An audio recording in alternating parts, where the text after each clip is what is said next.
Assalamualaikum warahmatullahi wabarakatuh. Selamat sore dan salam sejahtera untuk kita semua.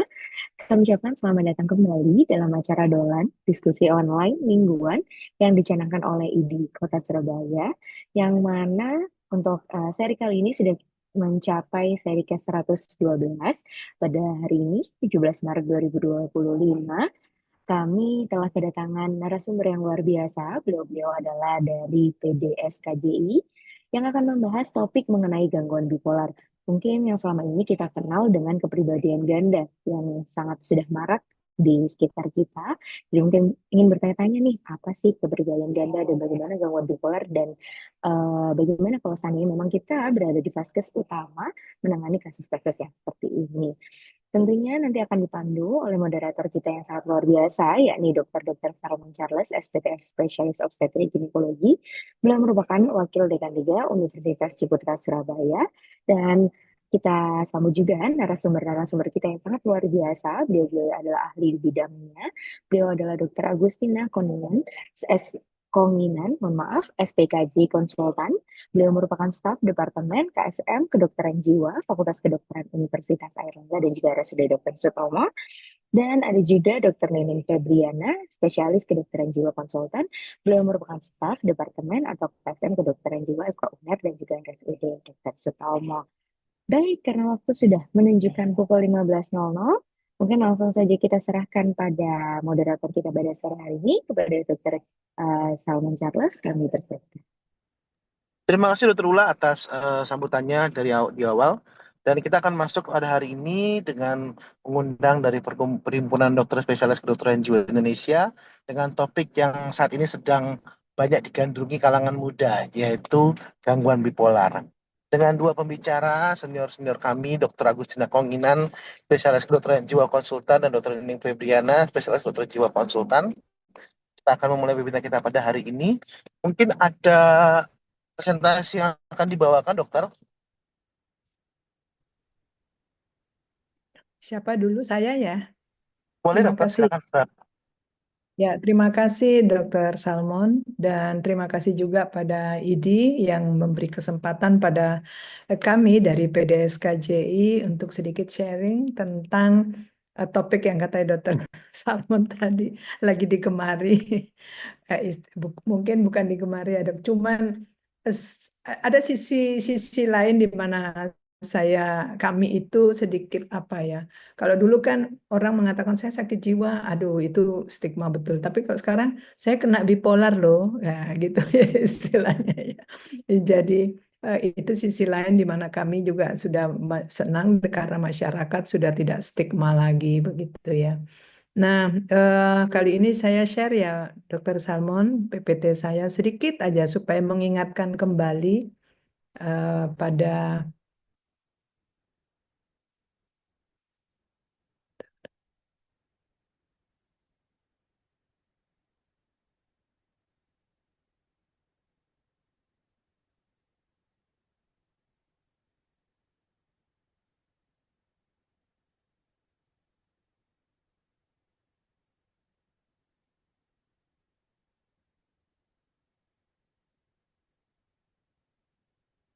bentar ya.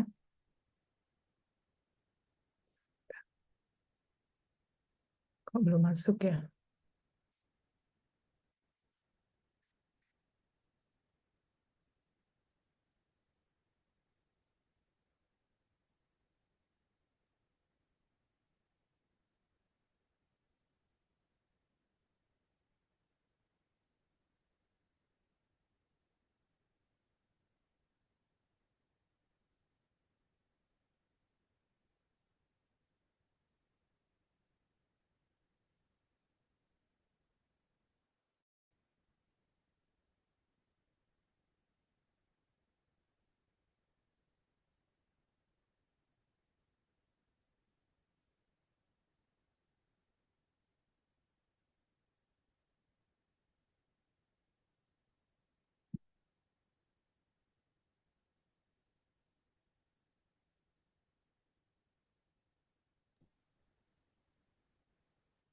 Bentar ya, sebentar. Saya keliru ngambil Ini PowerPoint. dokter, nggak apa, dokter. PowerPoint yang sudah saya delete-delete. Kok malah yang asli ya? Bentar, saya tutup dulu semuanya. Oh, ini sudah. Oke.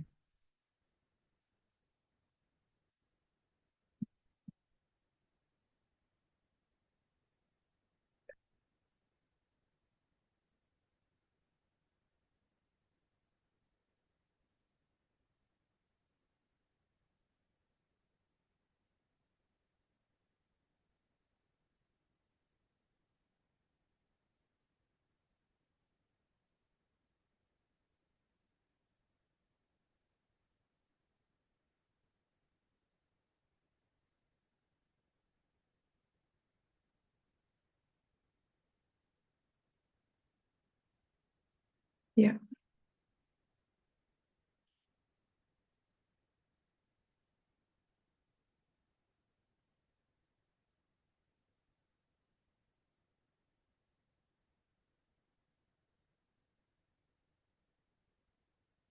sudah kelihatan, Dokter Salmon? Sudah ya? Sudah dokter, Sudah ya, mungkin oke. bisa di slide share dokter. Ya, Ya, jelas dokter, terima kasih. ya. Jadi saya senang sekali karena bertepatan, mungkin juga IDI memilih topik ini ya, karena bertepatan dengan Hari Bipolar Sedunia. Jadi setiap bulan Maret pada akhir itu kita ada memperingati Hari Bipolar Sedunia karena mengingat gangguan ini sudah semakin banyak dan terutama mengenai pada remaja ya, remaja. Nah, untuk lebih mengenal sedikit ya, saya kasih. Sorry. Ya, jadi sudah semakin banyak, kecenderungannya meningkat terus. Nah, seringkali misdiagnosis karena terutama pada fase depresi. Jadi kita kenal bipolar itu B, dua polar kutub. Jadi ada dua kutub di mana paling sulit mendiagnosis ketika dia depresi. Ini depresi bagian dari bipolar atau ini major depression, depresi yang tunggal gitu ya. Sehingga kita perlu mendeteksi terutama pada mereka-mereka yang kecenderungannya bipolar. Nah, sedikit mengenal kembali mengenai gangguan. Jadi gangguan bipolar ini termasuk di dalam gangguan afektif, suasana perasaan. Ya, jadi gangguan suasana perasaan. Ada dua yang uh, mengapa disebut B karena dua, ada fase mania dan ada fase depresi. Di mana mania kita tahu apa ya, meningkat semua, afeknya meningkat, energinya meningkat, termasuk bicara, ide-ide ya, sangat percaya diri ketika dia mengalami fase mania. Nah, sampai kemudian kebutuhan tidurnya juga menurun. Jadi sulit tidur biasanya juga ya. Jadi dia nggak merasa ngantuk ya. Dia nggak merasa ngantuk ya. Nah, dikatakan ini fase mania. Nah, ada juga fase depresi di mana sebaliknya menurun semua. Jadi apa moodnya depresi, kemudian kehilangan minat ya, itu dua tanda mayor. Jadi dua tanda mayor itu kehilangan minat dan mood depresi ya, mudah mudah lelah ya. Nah, eh, kemudian ada beberapa gejala minor, kalau nggak salah 7 ya, yang sering adalah gangguan pola makan, jadi bisa menurun pola makannya, bisa meningkat. Jadi orang depresi itu bisa makan terus juga ya. Kemudian gangguan-gangguan tidur, ya bisa tidur terus, bisa susah tidur. Kemudian rasa bersalah, gangguan konsentrasi, kemudian sampai pada putus asa. Nah, itu gejala-gejala minor. Nah, tanda-tandanya kalau jadi depresi itu ada ringan, sedang, dan berat. Berat di mana seluruh kriteria mayor tadi ada dan ditambah dengan kriteria minor. Nah, di antara ini ada yang namanya hipomania. Hipomania itu artinya dia tidak normal, tetapi dia juga enggak mania. Dia sedikit sedikit di atas normal. Jadi kita namakan hipomania. Jadi dia lebih ringan gejalanya daripada mania. Tetapi dia lebih berat daripada nanti siklotimik ya. Dan istilah kita mengatakan gangguan ini kalau sudah menetap beberapa waktu. Kalau hanya sehari, hari ini moodnya lagi ini, bukan itu, bukan gangguan bipolar ya. Nah, ini untuk update diagnostik dan bipolar. Jadi kalau mania itu kalau afeknya meningkat ya, dan aktivitas juga meningkat sekarang di tahun 2013 apalagi di tahun 2022. Jadi tidak hanya afek tetapi aktivitasnya juga ikut meningkat. Nah, ini beberapa tipe yang perlu dikenal karena tidak semua sama gitu ya tipenya. Walaupun sama-sama gangguan suasana hati. Ada 3 tipe yang perlu dikenal ya. Bipolar satu, jadi bipolar satu itu kita lihat di sini, jadi dia bisa sampai mania. Jadi ketika dia menaik moodnya, dia sampai pada episode mania. Jadi artinya sangat-sangat idenya banyak, sangat apa namanya berlebihan, bicaranya banyak ya. Nah, plus selalu ada episode depresi ya. Nah, pada bipolar 2 dia hanya sampai hipomania. Jadi ketika dia ada mood swingnya naik ke atas, dia sampai hanya hipomania. Nah, ada tipe yang ketiga lagi yaitu siklotimik. Nah, siklotimik itu di mana sampai hipomania, tapi depresinya juga depresi yang ringan, tidak terlalu ini apa berat gitu. Jadi apa namanya siklusnya juga lebih cepat ya, siklusnya perubahan moodnya itu lebih cepat juga pada siklotimik. Nah, bagaimana sekarang kita mendiagnosis dan screening? Ada berapa metode ya, dari apa bisa lewat PPDKJ3 atau DSM-5 dan ICD-11 ya. Jadi ada 3 panduan untuk kita. Tetapi tadi itu yang 2 major plus lebih besar atau sama dengan 1 depresi itu bisa kita pakai panduan juga. Itu karena dari BPDKJ3. Nah, sekarang untuk mengenal itu kita bisa memulai dulu dengan screening. Ya, jadi dengan memulai dengan screening, tapi ingat screening ini bukan dasar diagnosis, hanya curiga, jangan-jangan dia bipolar gitu ya. Nah, yang sekarang yang sering digunakan itu MDQ ya, Mood Disorder Questionnaire, atau dalam bahasa Indonesia yang sudah diadaptasi Indonesia itu kuesioner gangguan mood yang INA ya. Jadi MDQ INA ini sudah ada adaptasinya. Kemudian Madras ini sering dipakai untuk penelitian-penelitian juga. Kemudian yang mania rating scale dan hipomania checklist. Ini khusus untuk hipomania. Karena kadang-kadang kita sulit membedakan ini hipomanik atau normal gitu ya, normal atau hipomanik gitu. Nah, jadi itu kesimpulan saya. Jadi ini adalah kesimpulan saya bahwa seringkali hati-hati dengan misdiagnosis, sehingga karena misdiagnosis seringkali diagnosis gangguan bipolar itu tertunda hingga 5-10 tahun setelah muncul dari gejala awal. Tapi kalau kita sering-sering pakai screening, kita bisa mendeteksi lebih awal ya. Nah, kemudian hati-hati dengan kita bisa memprediksi gangguan bipolar yang fase prodromal ya, akan kelihatan. Sekarang malah pakai biomarker genetik ya, lebih canggih lagi ya. Ya, kemudian hasil screening positif tetap harus konfirmasi karena diagnostik itu selalu berdasarkan evaluasi diagnostik klinik itu yang memastikan apakah itu gangguan bipolar atau tidak. Mungkin itu ya Dokter Salmon. Saya diberi waktu 5 menit nggak bisa nih. Nggak apa-apa dokter, jelas banget dokter Agus Cira, terima kasih banyak dok. Saya stop share ya. Siap. Terima kasih banyak dokter, informasi yang diberikan cukup jelas dan cukup bisa diterima gitu dokter, bahwa dokter tadi memberikan definisi yang per definisi bagaimana untuk membedakan antara di mana tuh hipomanik dan depresi gitu dokter. Dok izin tanya, berarti kalau gangguan bipolar tadi harus ada salah satu ya dokter ya, dari 2 itu dokter, dari ketiga itu?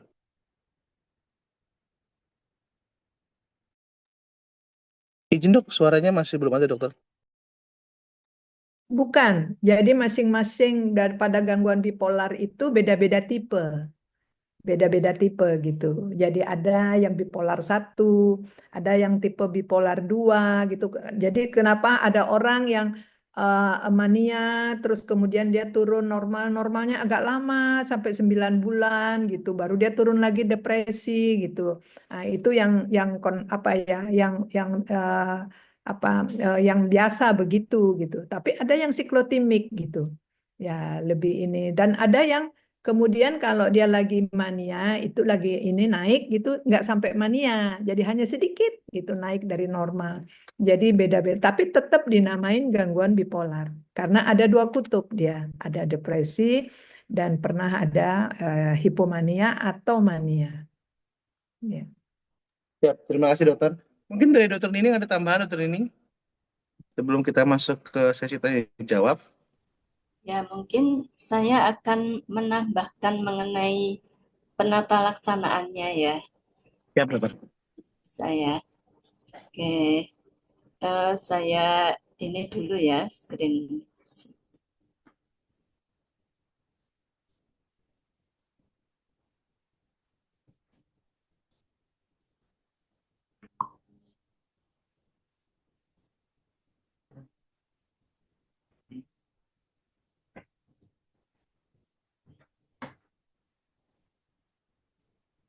Satu.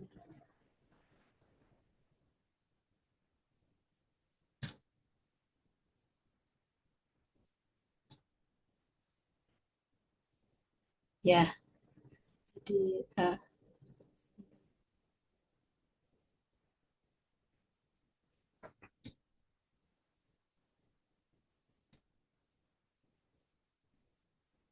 ya ini saya akan sebelumnya Assalamualaikum warahmatullahi wabarakatuh. Selamat siang menjelang sore ya, dan salam sejahtera. Saya akan melanjutkan apa yang disampaikan oleh Dr. Agustina. Saya kira ini mungkin di skip aja ya, tadi sudah dijelaskan oleh Dr. Agustina mengenai dampak ini mungkin saya kira akan bisa mengalami penyakit fisik ya, misalnya sindrom metabolik, penyakit jantung dan lain-lain. Lalu jelas akan mengurangi kualitas hidup dan yang terparah adalah bunuh diri. Dan etiologinya ada faktor genetik di sini 50% ya. Misalnya kalau salah satu orang tuanya yang menderita gangguan bipolar itu anak akan bisa mengalami sebanyak 10%. Kalau kedua orang tuanya mengalami gangguan bipolar, itu anak akan bisa mengalami gangguan bipolar sebanyak 40%. Lalu dari faktor neurokimia ini akan karena mengalami ketidakseimbangan ya dari neurotransmitter. Lalu dari faktor lingkungan, misalnya adanya trauma, atau mungkin ya masa kecil dia mengalami abuse atau perundungan. Nah, mengenai penanganan gangguan bipolar di sini tujuannya adalah mengurangi atau menghilangkan gejala ya, depresi atau maniaknya dan menstabilkan mood, juga meningkatkan fungsi psikososial dan tetap dapat produktif dan berkarya. Jadi di sini penanganannya meliputi farmakoterapi dan non farmakoterapi, yaitu meliputi psikoterapi, ya antara lain psikoterapi suportif untuk depresinya, lalu kognitif behavior therapy dan juga dialectical behavior therapy. Dan ada family focus therapy di sini maksudnya adalah gabungan ya pasien dengan keluarga. Jadi bagaimana komunikasinya ya, bisa identifikasi mengenai apa namanya interaksinya seperti apa ya, sehingga nanti dilakukan perubahan dalam berinteraksi ya, komunikasi. Lalu untuk family therapy, apabila di sini dari keluarga itu mengalami disfungsi ya, disfungsi peran, jadi peran keluarganya kabur, dan di sini perlu dilakukan family therapy. Kemudian sebagai tambahan bergabung dengan komunitas, jadi ini merupakan penanganan yang ideal ya, jadi harus kombinasi di sini. Nah, ini contoh-contoh dari farmakoterapi. Kalau manik akut, fasenya manik akut ya. Ini bisa misalnya lini pertama litium, misalnya ya, kalau tidak ada ya karbamazepin, kalau tidak ada bisa haloperidol, carbamazine atau clozapin. Untuk fase depresi akut pada bipolar 1, ini bisa diberikan quetiapin atau litium atau lamotrigine. Nah, ini untuk lini pertama. Bila tidak ada, bisa quetiapin dengan antidepresan ya, yang SSRI atau divalproat. Dan lini ketiga, karbamazepin atau olanzapin atau ECT. Lalu fase depresi akut pada bipolar 2, ini bisa diberikan quetiapin atau lini pertama ya. Lini kedua ini litium atau lamotrigine atau divalproat. Dan lini ketiga adalah antidepresan. Lalu untuk rumatan bipolar 1 itu bisa diberikan ini ya, litium atau lamotrigine atau divalproat atau olanzapin atau quetiapin atau aripiprazol. Jadi kalau tidak ada bisa pilih salah satu. Nah, bila tidak ada lini kedua karbamazepin, jika tidak ada karbamazepin bisa lini yang ketiga, yaitu antidepresan, lalu atau olanzapin atau ECT. ECT di sini apabila terjadi resisten obat. Ya, jadi kalau ada resisten obat biasanya dilakukan ECT bisa. Nah, apabila hanya diberi farmakoterapi, kemudian yang paling sering ya gangguan bipolar itu komorbid dengan gangguan kepribadian borderline, maka ini akan sering relapse ya. Sehingga terapinya harus kombinasi. Ya, kombinasi. Jadi ada farmakoterapi dan non farmakoterapi, dan lebih baik lagi bila bergabung dengan komunitas. Selain itu harus kontrol dan terapi secara rutin. Ya, jadi ini supaya moodnya stabil tadi ya. Nah, itu saja saya kira kesimpulan di sini, gangguan bipolar ternyata lebih banyak terjadi pada remaja dengan jumlah yang semakin meningkat, dan gangguan bipolar sering mengalami relapse, sehingga penata laksanaannya harus holistik, yaitu kombinasi farmakoterapi dan non-farmakoterapi, serta melibatkan keluarga secara aktif. Mungkin itu saya rasa. Ya. Terima Terima kasih dokter. kasih. Oke, cukup jelas sekali dokter ya untuk penata pelaksanaan dari kasus bipolar ini. Kita bisa masuk langsung ke tanya jawab. Dokter sudah banyak tanya jawabnya masuk baik Japri maupun dari chat room. Yang pertama dokter, ini ada pertanyaan dari salah satu dokter. Mungkin ke dokter Agustina dulu nggak dokter? Sebentar. Ya. Eh, izin bertanya, kira-kira adakah faktor-faktor penyebab dokter? Faktor-faktor penyebab terjadinya gangguan ini mungkin eh, yang bisa dijelaskan ke keluarga pasien ke dokter kenapa terjadi kasus seperti ini, mungkin ke dokter Agustina dulu dok, monggo dokter.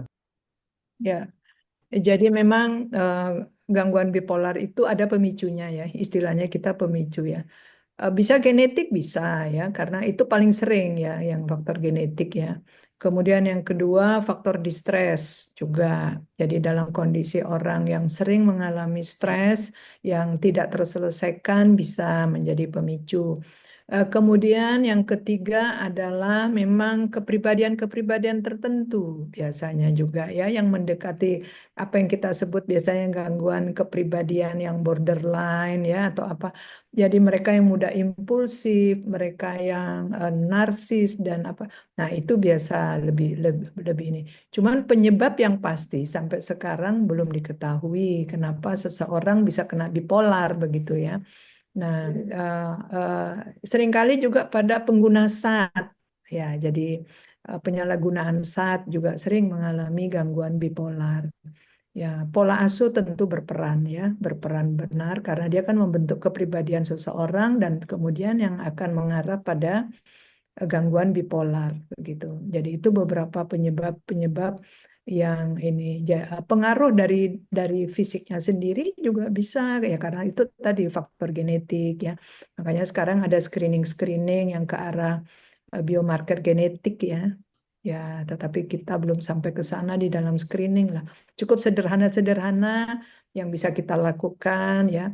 Nah, itu juga nanti kita akan ajarkan besok ya kalau tidak salah Dokter Nining ya. Kita latih Ya, kader-kader di Dinas Kesehatan. Setiap puskesmas kami wakilkan 2 gitu, kami suruh datang. Kita latih mengenai bagaimana mereka screening eh, ke arah gangguan bipolar gitu. Mungkin itu ya Dokter Salmon.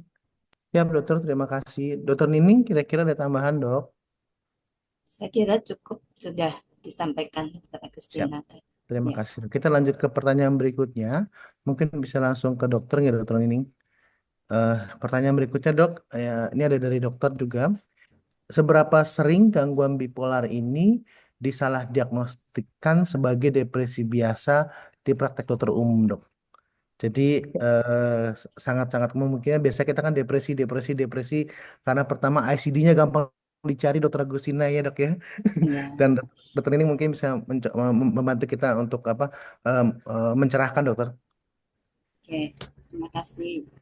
Jadi karena memang pada kondisi depresi ya, biasanya pasien akan datang untuk konsultasi ya.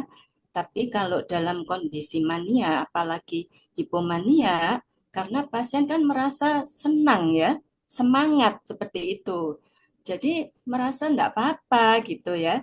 Tapi kalau sudah jatuh ke arah depresi itu biasanya pasien akan datang ya, orang datang ke konsultasi seperti itu. Jadi sehingga banyak akhirnya diagnosis menjadi depresi.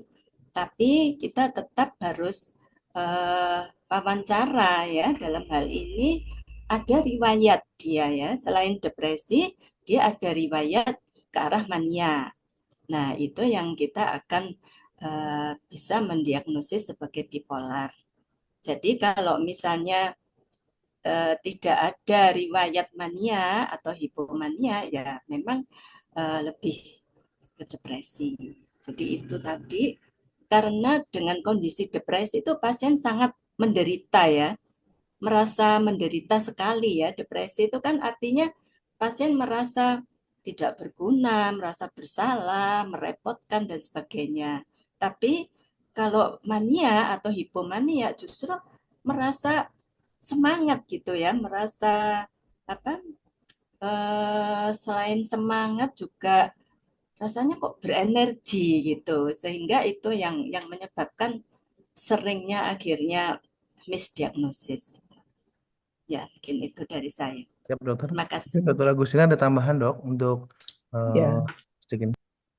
ya. Jadi satu yang perlu diingat teman-teman semuanya ya sejawat semuanya bahwa ketika kita menemukan seorang dengan gejala depresi, ya dengan gejala depresi, moodnya yang depresi atau dia kehilangan minat, mulai putus asa sampai ya, jangan dilupakan anamnesis. Apakah pernah mengalami apa yang namanya fase hipomania atau mania. Jadi adakah pernah, jadi kalau sekarang kita temukan dia depresi, jangan lupa, itu wawancara apakah pernah ada kondisi-kondisi di mana moodnya meningkat dari biasanya. Ya, karena kalau demikian berarti dia gangguan bipolar saat ini fase depresi. Beda dengan kalau itu major depression, jadi depresi mayor ya. Kalau depresi mayor tidak ada, tidak pernah mengalami episode yang dinamakan hipomania dan mania. Nah, itu yang perlu ditekankan bahwa jadi tidak ketika kita menemukan depresi harus ada wawancara apakah ada hipomanik dan mania. Karena itulah makanya sering misdiagnosis juga gitu ya. Kelewatan. Nah, ketika dia mania, dia kemudian mengganggu fungsinya. Nah, baru ketahuan kalau bipolar gitu. Ya, mungkin itu Dokter Salmo. Ya, dokter Agustina mungkin ada sedikit ini tadi saya tuh dengerin dokter menjelaskan, dokter. Kira-kira, dok, itu berapa lama dia fase depresinya, berapa lama dia fase mania? Kalau dari jurnal-jurnal gitu berapa lama gitu, dokter? Kan dia bukan yang satu hari bisa berubah-ubah gitu kan, dokter? Itu yang kita namakan rapid cycling, Dokter Salmon. Kalau yang dalam sehari dia berubah. Itu namanya rapid cycling ya. jadi harian gitu ya. Tapi yang konvensional artinya gangguan bipolar yang biasa begitu ya. Biasanya dia stadium yang meningkat gitu ya. Terus setelah itu normal tuh bisa sampai 9 bulan, 7, 6, 9 bulan. Baru dia turun ke arah depresi tanpa penyebab. Kadang-kadang tanpa stresor, kadang-kadang ya. Jadi dia menurun sendiri gitu.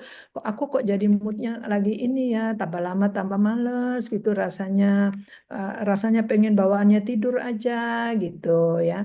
Nah itu, kemudian itu terjadi bisa agak lama ya, beberapa bulan gitu ya. Nah nanti dia pelan-pelan dia naik lagi gitu ke arah normal. Jadi namanya makanya kan swing ya, moodnya swing tetapi dalam batas yang agak lama. Tapi kalau dia cepat itu namanya rapid cycling.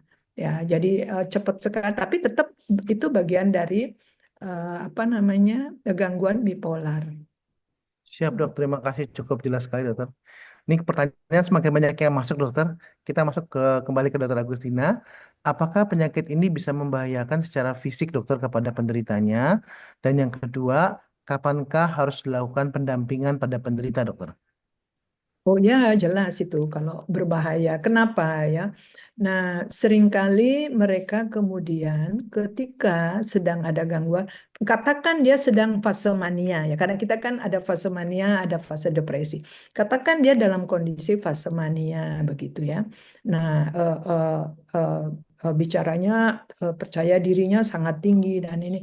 Nah, itu sampai pada kemudian dia ini kompulsif buying. Jadi foya-foya, apapun dia punya dia bisa hambur-hamburkan gitu ya, bisa beli-beli ya ke sana kemari beli karena moodnya naik ya, termasuk seks. Jadi mereka bisa apa namanya apa free sex ya, jadi nafsunya meningkat ya dalam kondisi jadi pengendalian dirinya kurang. Jadi itu bisa. Kalau dengan justru kemudian ada bisa sampai psikotik ya, bisa sampai psikotik. Jadi dia bisa agresif juga gitu ketika dia ini hipomania. Tergantung bagaimana apa gangguan pikirannya ya.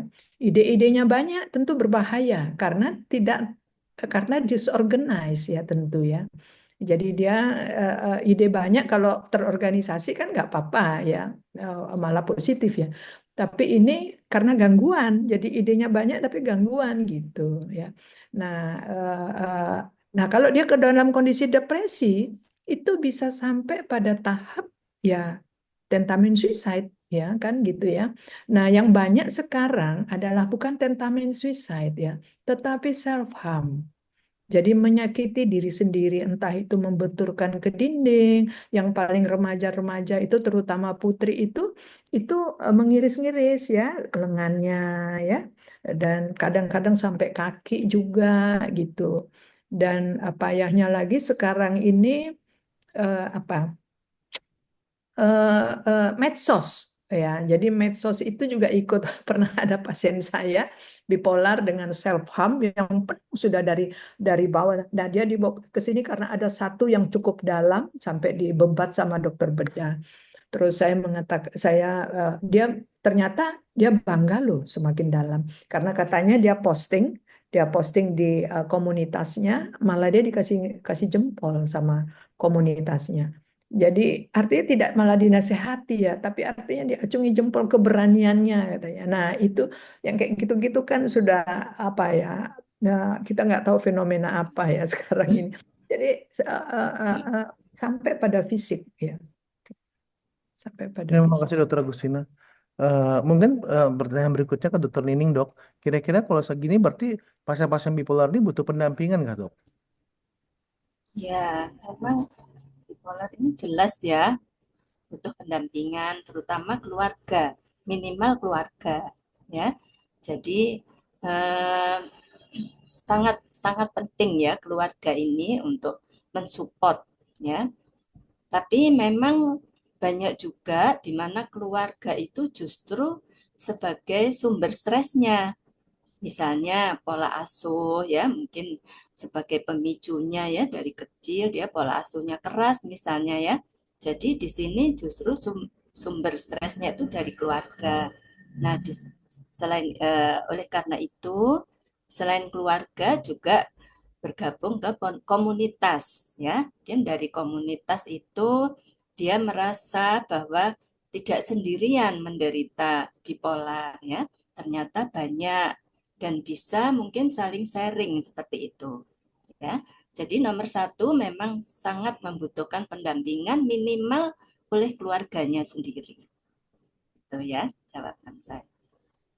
Ya, terima kasih. Siap dokter, terima kasih dok. Jadi sudah jelas sekali bahwa memang penyakit gangguan bipolar ini nggak bisa dianggap main-main dokter ya. Jadi kalau sudah didiagnosis, sudah ketahuan bahwa kamu diagnosis bipolar, berarti memang peran keluarga harus mengkoreksi dulu dok ya, mereview dulu apakah memang keluarga juga menjadi salah satu penyebab atau faktor risikonya, dan harus mendampingi terhadap apa namanya perjalanan hidupnya. Mungkin ini pertanyaan berikutnya cocok ke dokter Nining. Dok, ada yang nanya dok, apakah dokter umum boleh memberikan obat antidepresan dan antipsikosis pada pasien gangguan bipolar, dokter? Ya, saya rasa bisa, dokter umum bisa memberikan pengobatan ya. Cuman perlu diingat bahwa obat itu kan sifatnya membantu ya. Jadi di mana kalau hanya dengan pengobatan itu ternyata masih sering relapse ya, sering kambuh seperti itu. Sehingga pengobatannya selain obat-obatan untuk terapinya perlu yang disebut non farmakoterapi. Jadi misalnya psikoterapi suportif ya, CBT dan lain-lain. Jadi yang paling ideal memang harus kombinasi ya, harus holistik.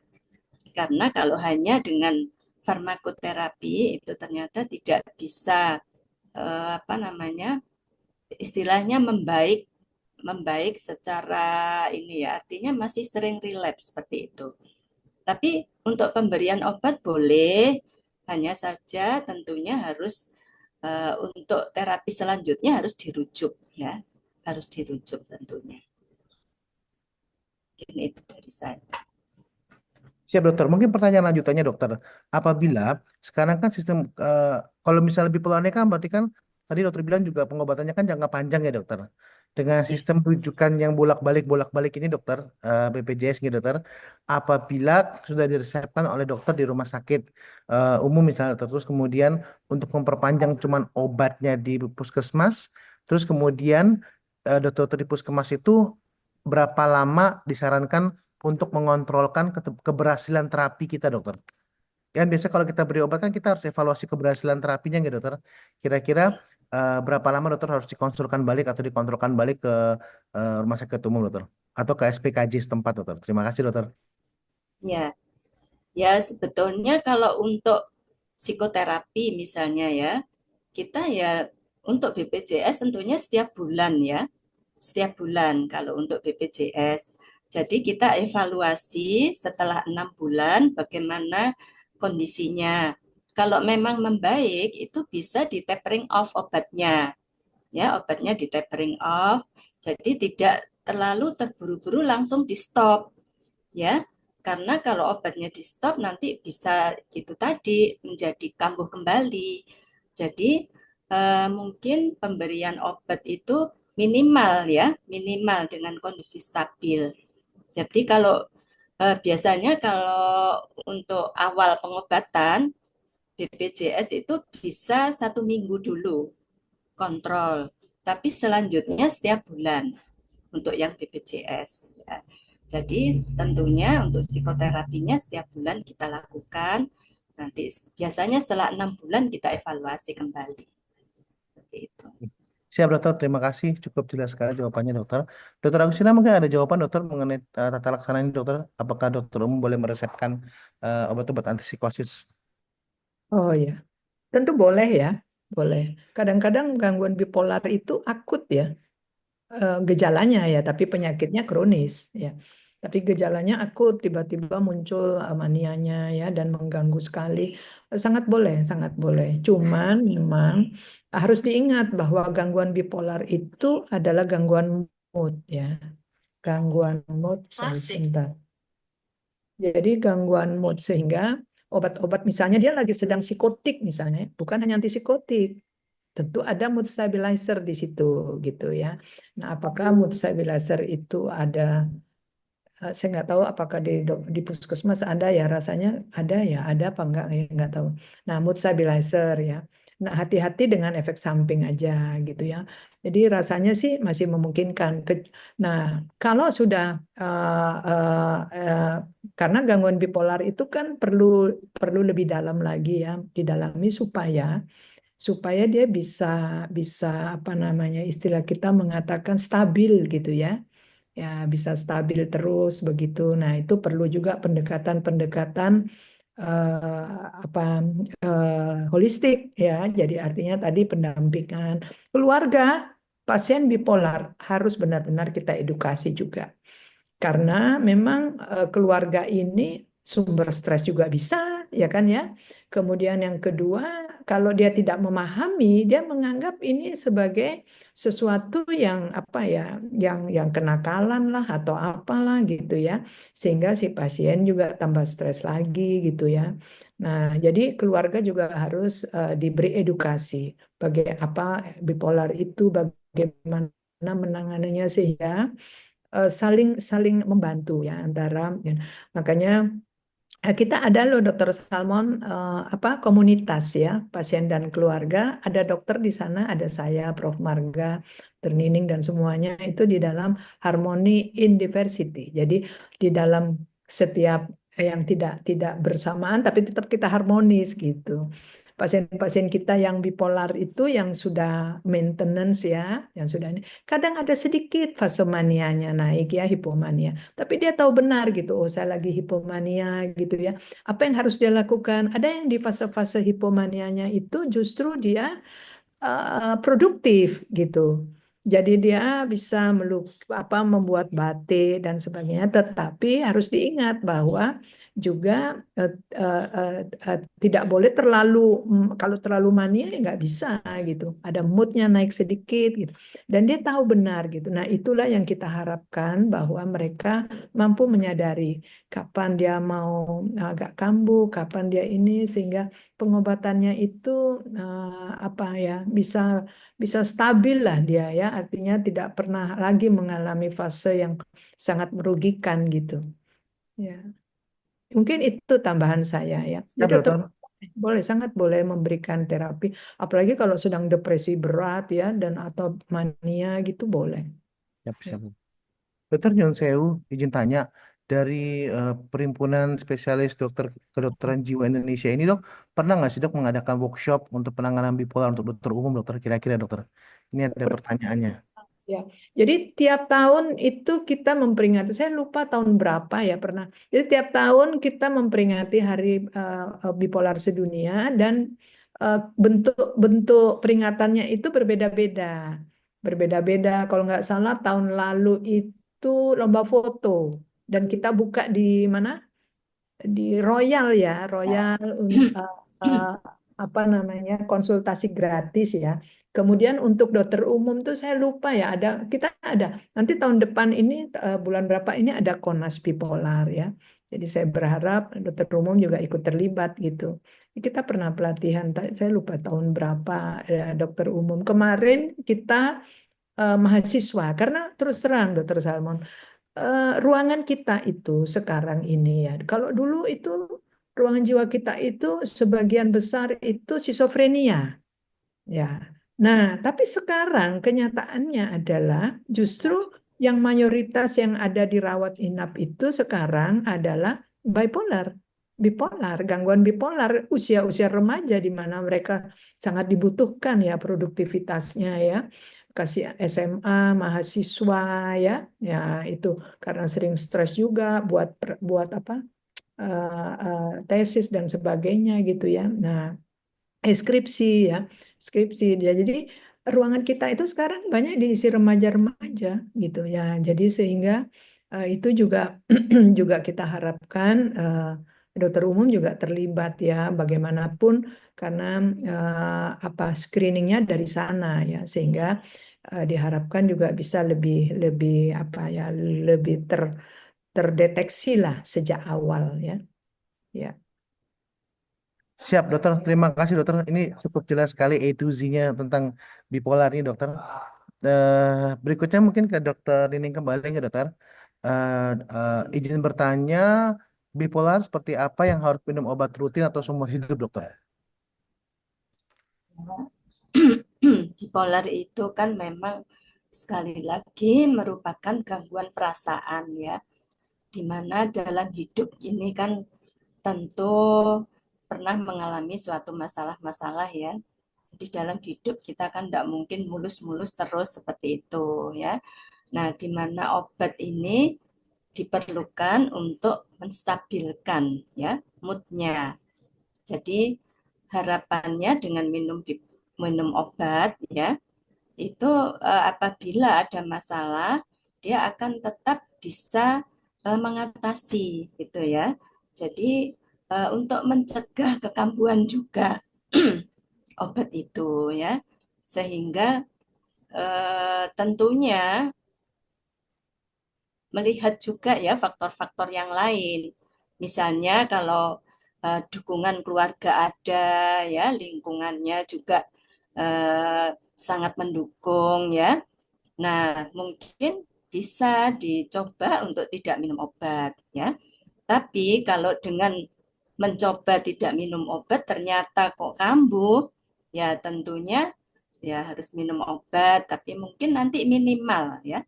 Jadi minumnya itu minimal, mungkin hanya satu obat saja, mungkin kalau memang tetap stabil bisa dicoba setengah dosis, barangkali seperti itu ya. Jadi tiap orang memang tidak sama. Jadi bisa saja si A harus minum terus, si B mungkin dengan tanpa obat bisa mengatasi seperti itu. Jadi memang tergantung dari tiap-tiap orang, case by case. Seperti itu. Ya, dokter. Terima kasih banyak, dokter, atas jawabannya. Jadi, ya pemberian obat juga harus dievaluasi, dokter, karena kan masih bisa sembuh Ya, juga nggak, dokter ya? bisa sembuh. Bisa produktif kembali. Ya.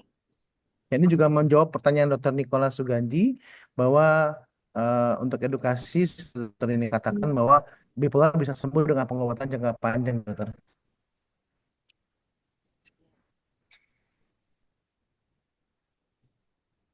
Ya, Oke, dokter. Kita masuk lagi ke pertanyaan berikutnya nggak, dokter? Ini ada pertanyaan masuk langsung japri ke saya, dokter. Untuk dokter Agustina mungkin, dokter.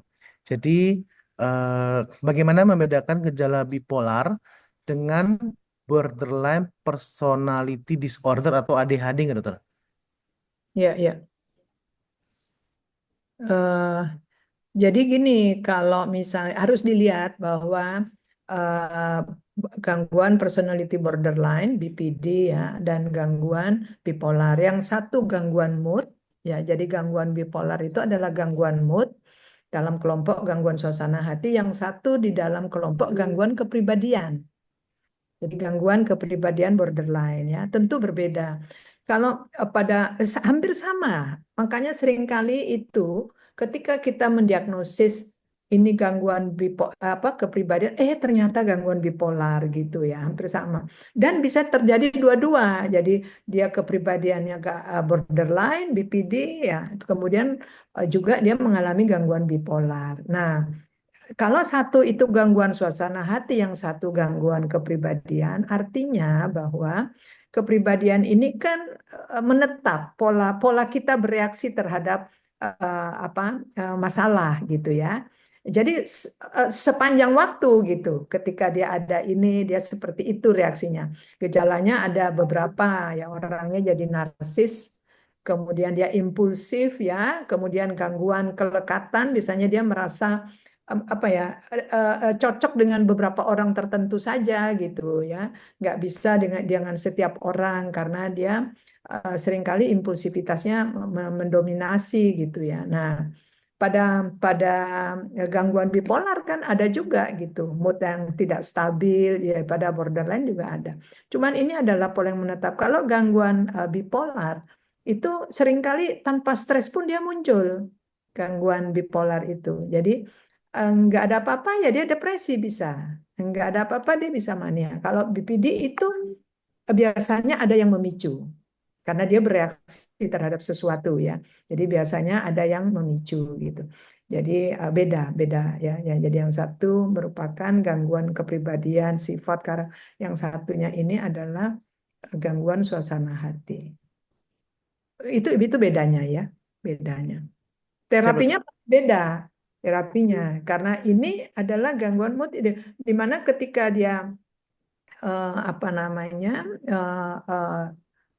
eh, drug of choice-nya, ada pemilihannya itu psikofarmaka dulu gitu, drug of choice-nya ya. Tapi harus ditunjang juga oleh yang lain, termasuk manipulasi lingkungan. Tapi kalau BPD itu drug of choice-nya itu ya bagaimana dia di apa psikoterapi gitu. Tapi kalau BPD-nya sudah mengganggu sekali, perlu juga obat gitu. Ya, jadi agak-agak beda sedikit ya. Ya. Siap, siap dokter. Tapi cukup jelas penjelasan dari dokter nggak dokter? Siap. Mungkin kita langsung ke dokter ini nggak dokter? Ada beberapa pertanyaan yang bisa mungkin dijawab dok. Eh, apakah tantangan terbesar menangani pasien bipolar yang dengan akibat penyalahgunaan zat dokter? Mungkin kalau mungkin pertanyaan sebelumnya dokter, apakah ada perbedaan dok apa namanya gejala bipolar yang karena stres dibandingkan dengan gejala bipolar karena penyalahgunaan obat Dok? Tentunya sangat berbeda ya, karena kalau gangguan bipolar dengan penyalahgunaan zat ya, berarti ada mungkin komorbid ya. Jadi penyalahgunaan zat itu kan memang kondisi di mana dia harus terus memakai ya, yang disebut adiksi gitu ya. Dia akan terus memakai obat itu, dan tentunya apabila gangguan bipolarnya itu misalnya sudah mendapat pengobatan kemudian kambuh ya, dia akan kembali ya kan, kembali memakai obat. Jadi tentunya gejalanya jadi gimana ya, tentu lebih parah tentunya ya.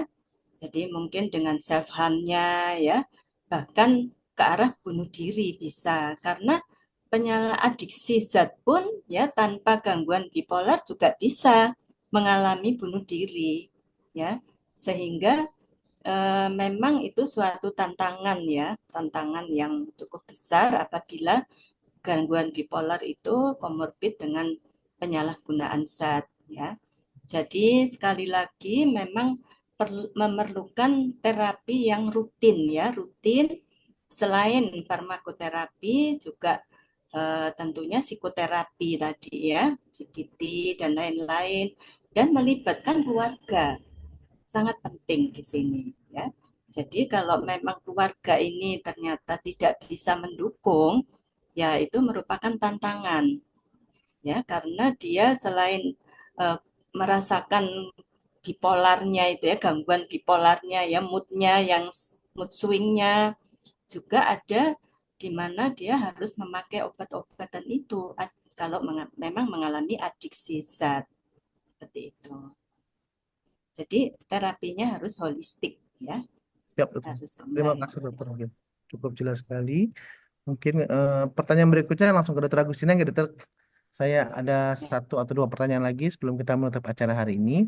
Dokternya ada pertanyaan, apakah terapi dan farmakologi seperti CBT efektif untuk gangguan bipolar? CBT itu apa ya dokter? Mohon maaf dok. Cognitive behavior therapy, terapi kognitif perilaku. Ya, jadi memang CBT bisa dipakai, tetapi bagaimanapun gangguan bipolar itu apa namanya, sebagian besar itu kan karena faktor-faktor, sebentar, sebagian besar karena faktor-faktor yang apa, perubahan-perubahan dari neurotransmitter kita dan sebagainya ya, faktor genetik, sehingga eh, eh, tanpa obat rasanya sulit gitu kalau gangguan bipolar ya. Tapi nanti kalau dia sudah maintenance, artinya sudah membaik apa. Nah, itu jauh lebih baik kalau CBT-nya jalan terus gitu ya. Ya, jadi sejak awal memang di CBT harus bisa dipakai gitu. Bagaimana dia memahami dirinya yang ada gejala moodnya kadang naik, moodnya kadang turun. Jadi dia memahami gitu. Kita buat dia memahami, tapi melalui bagaimana dia menilai pelan-pelan kita dampingi. Jadi CBT itu kan artinya kita membuat dia mengambil sendiri apa namanya arti-arti makna-makna itu, tapi kita mengarahkan ke sana gitu.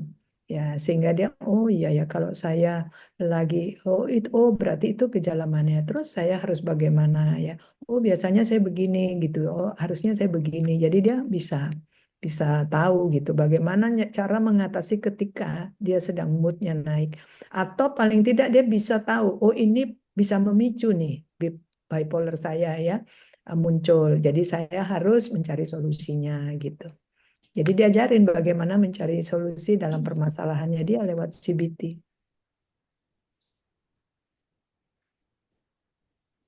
Ya, dokter, terima kasih banyak. Nggak terasa waktu sudah pukul 16, dokter. Mungkin bisa dokter, mungkin dari dokter Agustina dulu, ke dokter, sedikit pesan-pesan untuk teman-teman di Vaskes 1, dokter, yang bisa dipakai pada waktu kita melakukan diagnosis maupun tata laksana pasien dengan gangguan bipolar, dokter. Mungkin dokter Agustina dulu, ya dokter. Silakan, dok. Ya, terima kasih Dr. Salmon. Jadi apapun itu kita punya guidance ya di puskesmas, di klinik maupun ini ya kita fotokopi sedikit lah MDQ atau apa. Ketika kita mencurigai itu lakukan screening itu. Kemudian kalau sudah mengarah pada gangguan mood, baru kita cocokkan dengan diagnosisnya. Apakah memang benar ya? Nah, lalu kita lihat apakah eh, gangguan itu sudah sampai seberapa jauh gangguan terhadap fungsi dia ya. Nah, umumnya kan kalau sekarang yang di kita itu remaja ya. Jadi seringkali kemudian dia tidak putus ya sekolahnya dan sebagainya ya, mutung-mutung istilahnya ya. Ya, jadi eh, sekali lagi mungkin sejawat sekalian lebih peka dengan mereka-mereka yang moodnya unstable ya, tidak stabil. Jangan-jangan ini gangguan bipolar, dan gangguan bipolar bisa diterapi ya. Bisa diterapi, dia bisa berfungsi seperti normal ya, dan bisa produktif ya. Itu yang pesan saya, Dr. Salmon. Terima kasih, dokter. Mungkin untuk dokter Ining, dok. Kami persilakan, dok. Ya, jadi gangguan bipolar, jangan takut ya apabila mengalami gangguan bipolar, karena memang sudah ada terapinya ya, asal dilakukan dengan secara rutin ya, tentunya dengan mengikuti petunjuk dari dokter. Jadi dari vaskes pertama bisa memberi pengobatan, hanya perlu diingat bahwa terapinya tetap harus ada yang disebut psikoterapi dan lain-lain. Jadi tidak hanya pengobatan saja. Tentunya perlu untuk konsultasi ya. Mungkin pada saat itu dia mengalami suatu masalah apa ya. Nah, jadi pada saat kontrol itu perlu untuk dilakukan mungkin apa namanya curhat ya, curhat. Jadi sehingga ada solusinya seperti apa sih kalau mengalami masalah, sehingga bisa mencegah relapse seperti itu. Ya, mungkin itu dari saya. Terima kasih. Terima kasih, dokter. Cukup jelas penjelasan webinar hari ini. Terima kasih sekali lagi Dokter Agustina Koningan dan Dokter Nini Febriana sudah menyempatkan waktu 1 jam untuk teman-teman kita di Vaskes Primer ya, dokter, untuk menambah ilmu dan untuk bisa meningkatkan kompetensi kami juga ya, dokter. Gangguan bipolar kan juga termasuk SKDI 3 ya, dokter. 3B kalau nggak salah, dokter, untuk bisa mendiagnosis. Ya. Dan demikian webinar kita hari ini. Semoga apa yang kita berikan pada hari ini informasi dapat menjadi pegangan bagi kita semua pada saat praktek dan bisa digunakan sebagaimana mestinya. Dan kami kembalikan kepada Dr. Ula Hanifah sebagai host pada hari ini untuk kelanjutan acara webinar hari ini. Kami persilakan, dokter. Baik, terima kasih sekali lagi kepada Dokter Agustina, Dokter Nining, dan juga moderator kita yang luar biasa, Dokter Salmon, Charles. Terima kasih banyak. Sepertinya menarik ya dok pembahasan kali ini ya, karena memang topik-topik yang biasanya hal-hal yang seperti ini nih dipertanyakan. Kadang orang-orang sekarang mungkin malu ya dok dengan adanya gangguan jiwa, tapi itu bukan berarti kita harus jauhi, tapi memang harus diobati. Begitu ya dok ya. Ingat kata-kata Dokter Agustina tadi. Gangguan jiwa malu, tapi gangguan bipolar nggak malu sekarang, dokter. Gitu ya dok ya. Bener dok. Siap, Kayaknya siap. udah begitu dokter Agustina ya, dokter Nining ya. Kayaknya gangguan Iya, bipolar ini sudah kayak new norm dokter. Mereka Iya, dengan iya, bipolar, iya. iya, saya gangguan iya. bipolar loh ya, hati-hati Betul, sama saya. betul. Oh iya, Betul, iya, betul. iya. Baik, baik. Siap, terima kasih banyak. Sekali lagi, terima kasih dokter sudah melakukan sedekah ilmu kalau kata dokter Brahmana. Semoga ilmu yang telah diberikan bermanfaat untuk kita semua. Dan benar kata dokter Charles dapat menjadi kita pegangan untuk bisa berpraktek di mana saja. Sehat-sehat untuk dokter Agustina, dokter Nining, dokter Charles. Dan kami infokan juga kepada seluruh peserta Dolan bahwa masih akan ada seri selanjutnya, yakni 24 Maret 2025, seri ke-113 yang nantinya akan diisi oleh Perdoski dan akan membahas tentang dermatitis atopik pada anak dan akan dimoderatori oleh Dr. Linda Astari SPDVE subspesialis DT FINSD FADV. Beliau merupakan sekretaris program studi SP1 dermatologi, venerologi dan estetika Fakultas Kedokteran Universitas Airlangga dan RSUD Dr. Sutomo, dan beliau juga merupakan ketua Perdoski cabang Surabaya. Dan akan ada narasumber kita yang luar biasa yakni Dr. Ivana Sugiarto SPDVE. Beliau merupakan dokter spesialis dermatologi, venerologi, dan estetika Rumah Sakit Mitra Keluarga Kenjeran Surabaya. Dan ada juga Dr. Dian Pertiwi Habibi, SPDVE. Beliau merupakan dokter spesialis dermatologi, venerologi, dan estetika Rumah Sakit Islam Surabaya. Jadi jangan sampai lewatkan sahabat Dolan untuk edisi selanjutnya dan sampai bertemu lagi di minggu depan. Saya Ula Hanifah mau undur diri. Sekali lagi terima kasih para moderator dan juga narasumber kita yang luar biasa. Sehat-sehat selalu dokter. Sip. Wassalamualaikum warahmatullahi wabarakatuh. Selamat sore Waalaikumsalam, Sore, dokter. sore. terima Terima kasih kasih. dokter.